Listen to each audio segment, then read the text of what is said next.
Hello, it's Saturday afternoon and there's no football. Welcome to Grief on a Tuesday night. It's very warm today. It's 14th of June. I was just saying to someone a minute ago that it's about 21 degrees, not especially it's a bit sunny, but it's not sort of a scorching hot day, but it feels very humid today for some reason. But it's the summer and it's nice, and I'm definitely not complaining about it. So this is number 9. Just wanted to start off again by thanking people for listening. Some of the places I had an email from someone. I think it was like the West Indies. It's staggering. It really is, and it's definitely some sort of repeat listens from the same places in North America as well, and one in Mexico. It really is unbelievable. And believe me, it isn't far from it. It's not me bragging or anything like that. I mean, the numbers, as you'd expect for something that I don't promote anywhere, they're very low, as you'd expect. So it certainly isn't me bragging, but the locations are something else. I can only imagine people stumbling on it by accident. But yeah, the fact that people have come back has been great, and I've had a bit of nice feedback as well, which is really great. So yeah, this one was basically just about. First off, it was, I guess, a bit of an apology. There's been a large sort of gap in time since the last one. It's been over 3 weeks. Basically, really sort of stuck in a quite a rut at the moment, and just found days are sort of blending into each other. I'm not really doing very much. Still trying to stay very active with the sort of house improvements I've been making, and we've got a couple of big ones coming up in July and August, and that'll probably be it. After that, there isn't really much else to do that sort of I had on the list anyway. But yeah, really lazy, very sort of demotivated. It's personally, with my love of football, it's a tough time for me, because without any football, there's no sort of focal point that, we're doing this on Saturday, or we're doing this on Wednesday, or the Saturday or Sunday afterwards, or anything like that. There's no sort of focal point to go to. And yeah, I've just really found that the days are sort of drifting by at the moment, and I can't really motivate myself to do anything. The one thing I have done, I was going to touch on at the end, but I was quite brave because I was anxious about this. But I've joined, or I'm hoping to join up with a local team just to do walking football. I used to play it all the time at sort of school and youth and Sunday league level and whatever, but hardly at all for years. And I love playing like five-a-sides after work and stuff like that, but not for a long time. The last one was a couple of years ago, and I joined in with a bunch of lads from work who would rent an Astro pitch for an hour. I love playing, and then I managed to pop a calf muscle at the end, which sort of put pace about the next 6 weeks, and never got going again with that. But yeah, this seems ideal, just to get back and play football, but without the need to go charging around and pull muscles and do yourself injuries and stuff like that at my age anyway. So it sounds ideal. But it still makes me really anxious, because I've got to go and meet a bunch of strangers. I don't know anybody. I've literally had an email off the guy who runs it. Sounds very nice. Give me a list of things, that they sort of do, time wise and whatever else. But yeah, it's still a bit. Yeah, I'm gonna sort of get some gear on and take all my Astro boots and moldeds over and whatever else. But yeah, when you don't know anybody, it's pretty daunting. Well, it is for me anyway. But that's next week. So we'll see how that goes. But yeah, I've been trying to sort of give myself some goals. I've been thinking about trying to learn another language, specifically French, but really haven't just haven't cracked on and got on with anything. There's been some setbacks as well over the last few weeks, and um, in the end, I've got a couple of days where me and my lad are going to go down and stay with my sister. She lives in sort of deepest Cornwall, and I've never been down there. I've travelled across Europe and been to America and whatever. I've never been. I think the furthest south I've been in that part of the world would be like Plymouth and Exeter. No further on really than that. But yeah, she lives another good sort of hour and a half down into sort of deepest Cornwall. So yeah, hopefully that'll be a bit of respite for a few days as well. But yeah, so speaking to one or two other people, it's not sort of anything that's unusual in terms of what I'm going through at the moment. But I do wish I could sort of kick on and knock this on the head. But I do find I'll walk the dog in the morning, and then you do a couple of things, and it's like, yeah. And then the day sort of drifts by, and it's rubbish because it's wasting time. It's wasting days, but I don't quite know how to sort of pull myself out of that rut just at the moment. Hopefully this walking football thing might help, because it's a couple of times a week. As I say, I'm going next week for the first one and sort of see what it's like, but that would at least be a couple of times a week. Just get out of the house and sort of do a bit of exercise. And the guy said for everybody's sort of well-being in terms of fitness and mental health, it's ideal. And I mean, that sounds absolutely perfect for me. I did have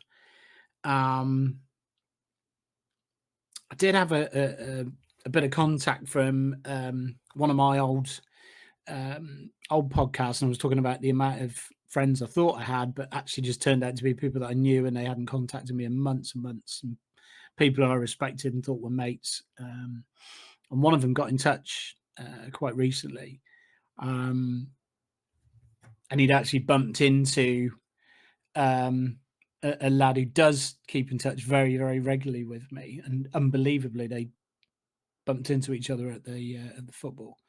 But yeah, and it was really strange, and I don't know if I'm really overthinking this and being a bit daft about it or what, but it seems strange to say, well, I've spoken to so and so about the fact that he keeps in touch with you, so I thought I'd see how you are.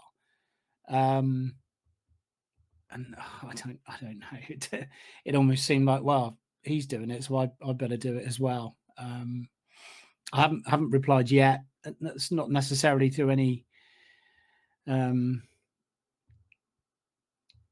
sort of aggressive reason for not doing it, I suppose. But I don't know. Maybe I'm overthinking it. But that's like the first time in months and months and months that he's asked me how I'm doing. And it seemed on the basis that he bumped into someone else who was keeping in touch with me. So I don't know. It's it leaves me quite sort of quite confused at times, to be quite honest with you. There's literally only been a couple of people sort of constantly in touch, one or two maybe outside of that now and again. But yeah, so I've been thinking about that a lot over the last few days. Going back to another one, which was the sort of anger and the temper and whatever else, and I've found quite often it's still sort of 0 to 100 in a microsecond, and it can come from nowhere, from nothing, and it's it's still there. That hasn't changed. Most of the time I can walk around and be absolutely calm, fine, but it doesn't take much to, and not just the anger. I mean, if something bad happens and sets that off, then yes, obviously that can sort of manifest itself. But it doesn't take much to deflate me either. If there's a bit of a disagreement at home, or you're out, you might be at a shop and I don't know, someone who works there is particularly rude or whatever else, and it really doesn't take much. I was telling my lad that I used to have a friend a long, long time ago who used to be really good at sort of rising above, people who might be rude to him, whether it was in a shop or in any walk of life. Um, and if they were, he'd be able to sort of say, "Hey, you have a good day now," and he'd walk away. And he'd always say to me, "You got to be the better man. Fuck them, fuck their miserable life. Just be the better man." And he was brilliant at it. He was absolutely brilliant at it, and I just can't do it. I do try sometimes. He just had a gift for being able to do that. And he was, wow, he was I'd say he was definitely my best mate for, I'd say, around 15 years. I've known him through work, and then when he had a couple of kids, I was godparent to his daughter. And then, yeah, really strangely, after being so close and so tight for so long, when we were expecting ours, and he was so excited about it, and I was thinking, oh, this is going to be amazing. He's going to be like the best uncle going, and all the rest of it. And very strangely, we were out, and his lad was playing youth football, and we were going to meet him there and just go and watch and just hang out. And yeah, due to a sort of illness that was coming up, we clearly weren't going to be able to go. So I sort of sent him a message at the time. It's probably on one of those old Nokias on a text message thing, and just said, "Look, we're not going to be able to make it today, Rich, and really sorry. We'll see you soon." And yeah, he really took the hump.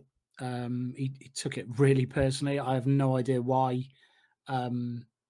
It just came from nowhere. I don't know what was affecting him at the time, or whether that triggered something with him. I really don't know.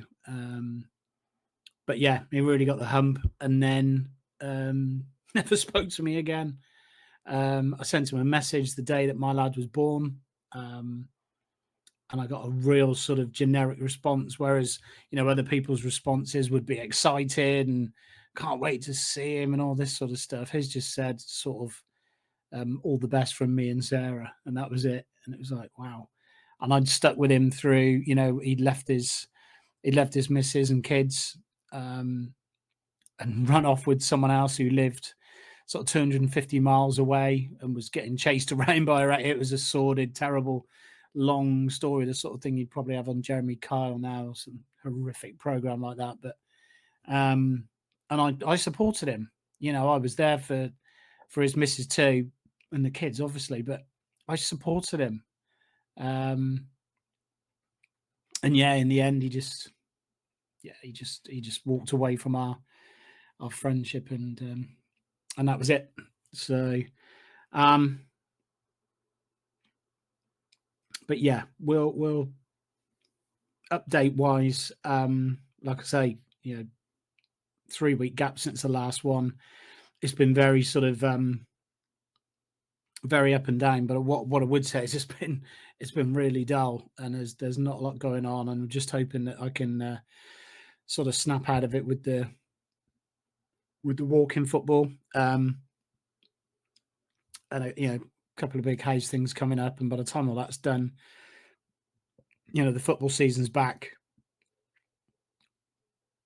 in sort of mid-August. So hopefully, we'll have a few more sort of focal points to lead to from there. So it sounds a bit. I've said from the start, sometimes this sounds it sounds so miserable, but it's, to me, there's nothing worse than, especially with some of these, like you'll see all these documentaries and things on Netflix, and it's always like, oh, and so is down in the gutter and couldn't be lower, but they always miraculously come back, and everything's happy ever after at the end, and it all goes well, and this sort of thing. And I think I said right in one of the first couple of these that this was sort of never ever going to be like that, and it was just going to be more of an honest, raw sort of a little audio journal of sort of what's going on and what's happened since last October. And it's 8 months to the day now. I mean, that in itself seems like incredible. It's one of those days like any other sort of big or a sort of a momentous day in your life that you'll never forget. I always remember just driving home with him, and we turned the radio off. We always have the music on in the car, and I just turned it off because I couldn't bear to have a song that was going to remind me of that time of that day. So I specifically just turned it off. And obviously we were just talking to each other anyway, but yeah, it's some days I'll be out walking the dog and it just hits you like a ton of bricks. And other days are okay, and you get by and you get through. So yeah, that's where we are. Hopefully, like I say, I've done I use a website called Buzzsprout for these podcasts, and I've just sort of updated it because when you're on the free one, you've got a certain amount of time before, I think it's 90 days before your podcasts start to disappear. So I've gone on a plan on it, and obviously if if it turns out that it sort of dies away and sort of dies off completely, then sort of so be it. That's fine, and I'll stop it. But I just thought it'd be nice to keep it going for now while there's a bit of interest. I'd still really like to get in touch with people. I'd like to, if other people have got grief podcasts, I'd love to speak to them on it. Or if people wanted to speak on this one, I'm very open to all of that. So yeah, just to finish off, so sport wise, obviously, for me, there's not a lot at the moment. I mean, I do like cricket, and I used to play it at a reasonable level when I was younger.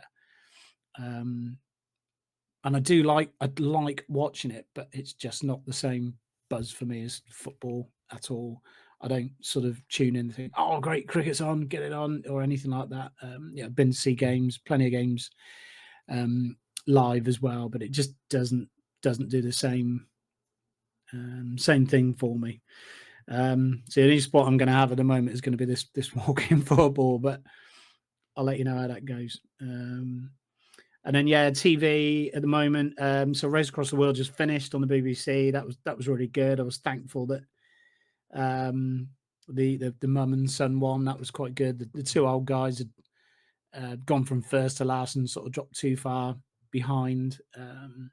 It was just the sisters that were playing up to the camera all the time and like screeching and making weird noises, and they couldn't just sort of talk normally. It was very rare that they talked normally. They were always acting up, feeling like they had to play up to the camera. But yeah, the mother and the son won, and I said to my lad, the mother kept saying about how she'd been basically just kept inside for 20 years and never gone out, never worked, never done anything, and suddenly this travel had like absolutely revitalized her. And I said I can almost see her going home and just saying, I want a divorce, and I'm not staying working as a housewife anymore. That's it, because she absolutely excelled. She was really, really good, to be fair. And yeah, they were a good pair. So that was good. Watched a film called Downsizing, which started off for me personally really well, but really drifted, and just thought the end was pretty dull. So yeah, apart from that, really just been sort of watching sort of either comedy specials or stuff to do with like Bill Burr and Tom Segura, because I like those too. yeah. So just watching that, trying to keep the spirits up. And music wise, I mean, yeah, I've been banging on the last couple of times. So Volbeat's album came out last Friday. Sounds pretty good actually. Listened to it through a couple of times, and yeah, it's all right. I'm gonna have to give it a few more goes. And Malevolence is out this week on the 20th. Just saw something with them that they dropped a single a few weeks back, and it was them sort of on top of the hills, and they were all on their instruments, and they were all sort of stood on separate hills, somewhere well out in the English countryside, and they had cameras and a drone flying about, and shots of like the guitarist doing a guitar solo on top of a hill, and it was all pretty good. And the National Trust had complained along the lines of it wasn't in keeping or whatever, but they'd made a complaint. They'd had to take the video down after actually shooting a proper video. They'd had to take it down, which shame on the National Trust. I don't know what the fuck you're playing at. I would have thought there's far more important fucking things to worry about than a band going up in probably the early hours when there's no one around to just shoot a few hours of a video. But fucking hell, I mean, don't get me started on the National Trust, because we had a place close to here. We used to walk at it all the time, and it was just the car park was run by the local council, and as well as being cheap, every sort of Sunday afternoon onwards, it was free. It was great. And then the National Trust handed it over to basically a car clamping company in somewhere in Yorkshire. So all the prices went up, and then we got caught out. In fact, specifically just me, I got caught out. And it was like about 4:00 in the afternoon. It was a summer. It was beautiful. Just walking up there. Didn't see that the things had changed, and suddenly got £100 fine in the post with threats of bailiffs and all sorts. And I wrote to them saying, is this in keeping with the National Trust, really? And it was honestly, you could look it up on TripAdvisor. It suddenly went from being one of the nicest places to go and walk, and people would travel from all around to go there, to suddenly this great slew of comments about I've just been sent a threatening letter and whatever else. So yeah, fuck the National Trust. I don't know what you're playing at, but you're fucking idiots, basically. But the one music, the one I'm really, really looking forward to, and I am genuinely makes me happy, is a band called Streetlight Manifesto. They are not a sort of rock or metal sort of standard stuff I like. I think generically you call them as a genre, you call them like ska punk or ska, third wave ska, that type of thing. Lots of big horn section, guitar, one guitarist and a bass player and the drummer. Basically, when I got into the Mad Caddies, another similar band, and very hard to define because they do all sorts of stuff. When I got into them, there was a natural little move over to Streetlight because they were a similar band. Now, they haven't put anything out for 12 years. They notoriously took a long time with all their albums they've done so far. But yeah, they've done nothing for 12 years, and now they've got something coming out. And they hardly ever come and tour in the UK, and when they do, it's just the odd date at these sort of punk festivals where there's one in the south, one in the north, and they're on for like half an hour, 40 minutes, so it's just not worth it. You want to see them perform 14, 16 songs or something like that. So I've never got to see them, but they are bringing out a new album. It's out on the 24th. I'm not quite sure I'm going to get it yet. I mean, they're a pretty, they're I'd say they're a reasonable size in the US, but over here they'd be pretty small time. They'd struggle to fill any sort of reasonable size venue. But I think they're great. They're absolutely fantastic to listen to. So yeah, Streetlight Manifesto, new album on June the 24th. So I'm really, really looking forward to that. Doesn't seem like I can get it through the standard places at the moment, so I'm not sure where I'm gonna. Cause I always like to buy the physical media for bands that I like. So yeah, definitely looking forward to that. So yeah, I suppose on the upside we've got that, and I've got the walking football next week. So I'm either going to go and not get on with people and think it's crap and never go again, or I'm going to go and think, actually, yeah, it was good and I got some fitness out of it as well. I'm really hoping it's the latter, because if I could do that once or twice a week, I think that would really, really help. Certainly my fitness wise is fucking atrocious at the moment, absolutely abysmal. And that's, 100% down to me, no one else. So yeah, it would be really, really good if, I could get something from this. So yeah, fingers crossed. So yeah, again, thank you so much for anybody who's listened, and especially those in the far off places of North America and South America and the West Indies and places like that. Just staggering, amazing. Yeah, thank you so much, and see you for the next one. Ta-ra.